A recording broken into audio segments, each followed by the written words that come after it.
Chapter 2 Diamond Catacombs.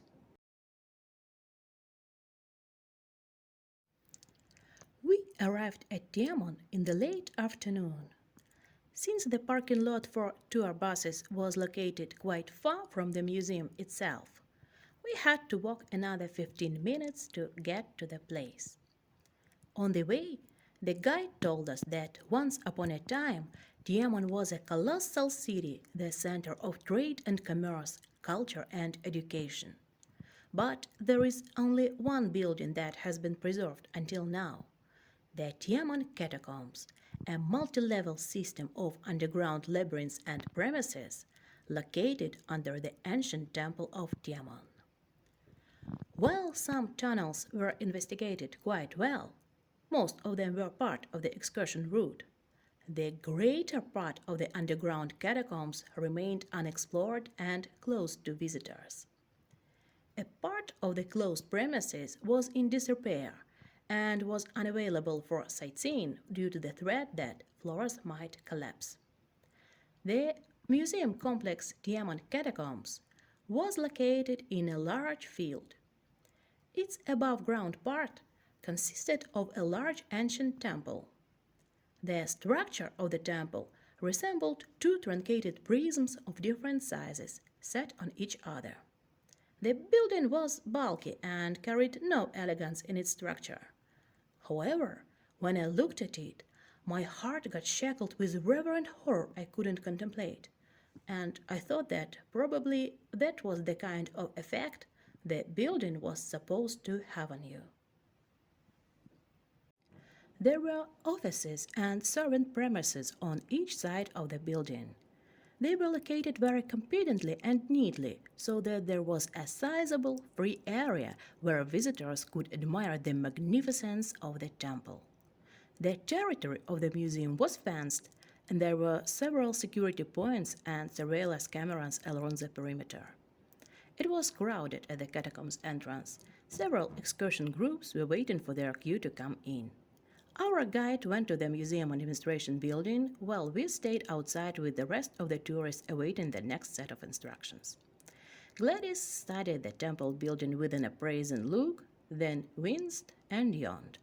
The total absence of respect to the monument of ancient architecture, I thought disapprovingly and started to scan the crowd, hoping to find like-minded people.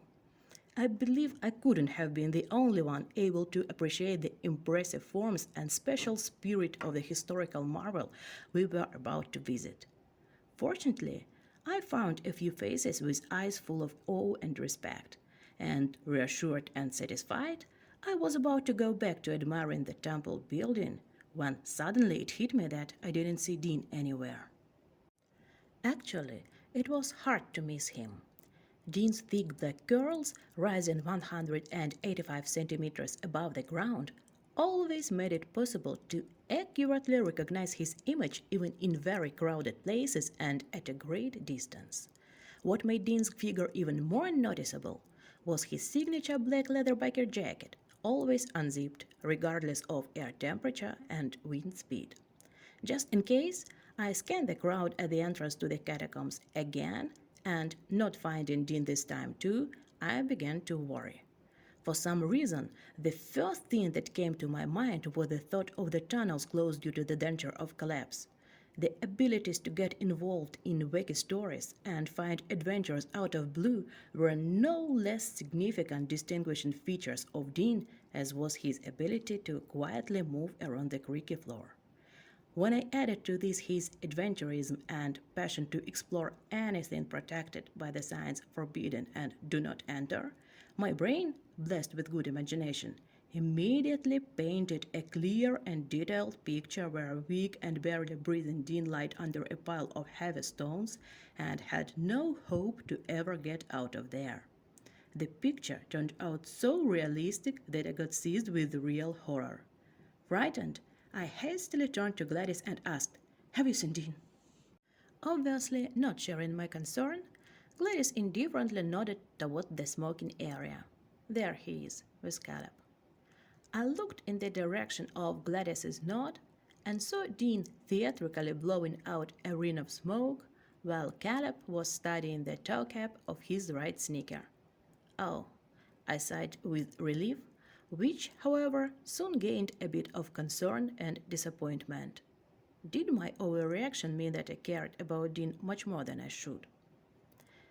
As if she read my thoughts, Gladys looked at me and said, "You know, actually, you should learn to care less." "Just habit," I shrugged guiltily. "It just, I thought he might have gotten in trouble." In such a situation, Gladys would usually roll her eyes and say something like, "Big deal." In fact, I expected to hear something like this then too. By that moment, I had already gotten so tired of discussing the matter that I was ready to swallow any comment just to end it. Gladys, however, surprised me. Instead of sniffing or saying something venomous about Dean, she came up to me, put her hand on my shoulder, and looking me in the eyes, uttered, "His problems are not yours. Try to get used to it." I nodded and changed the topic. "What do you think of the building?" "It's huge," my bestie shrugged. "I tried to estimate the number of stones needed to build it. Received a number with 5 zeros for the foundation only and got tired. Also, I wonder how they lifted them to the top. Those rocks must be heavy." She did think of the building, I thought to myself, looking at Gladys with respect. In her own way, but she did show some interest. At this point, our guide finally came back. Since he didn't make any sign for the group to gather, I concluded that we still had to wait in the queue and thus I could ask him a few questions. "Mr. Tudors," I called while quickly approaching him. "Yes," said the guide, turning his head in my direction. "Do you know any legends associated with these catacombs?" Mr. Tudors raised a brow, looked at me attentively, then smiled and said, "Such places are often surrounded with myth. Are you interested in anything particular?" The enigmatic smile on his lips made me feel a bit embarrassed. Moreover, at the word legends, people began to pull up closer to listen to what it all was about. By the time I had to answer the guide's question, we had already stood in the middle of a tight ring of gapers, and I didn't know how to put it so that I could satisfy my curiosity on the one hand and not look ridiculous in the eyes of the audience on the other. Um, I started unsurely. It was something about a priest. After he caught his beloved cheating on him, he resorted to black magic and created a potion which made any woman who tried it fall in love with him. Those women were never able to love anyone else but the priest. He, however, never loved anyone back and treated all the women tied to him by means of the potion with contempt and cruelty, taking revenge for the hurt he had to suffer. The secret room where the priest prepared the potion was hidden somewhere deep in the Tiamat catacombs, and it was believed that the recipe of the potion could be found there. I said the last word and furtively looked at my self-invited spectators. Their faces were mostly serious. No one was giggling, which I found reassuring. The guide stood still. He looked thoughtful and somewhat puzzled. The pause lasted for a few seconds, and then Mr. Tudors finally started speaking. "Wow," he said, rubbing his chin. "It's interesting, very interesting. I have never heard the version you have just told, but I think I know what it is based on. I believe you have read this story in some book for kids. Am I right?" To be honest, I don't remember where I read this. It was quite long ago, so it could easily be a book for kids. Does it sound too fairy tale-like to you? Well, no, it's not what I'm thinking. It's just your story seems to be an adapted version of the story of Tyndall, a legend which is pretty well known in these places. The original story, however, is not a story about love or a broken heart. It's more a story about vanity and offended pride, which pushed a generally outstanding person to use his skills for evil deeds. It's a story about lust, power, and magic. "No wonder the children's book didn't tell about it," I said, impressed. But it seems like everyone here is adult, so maybe you could tell us this legend. Please.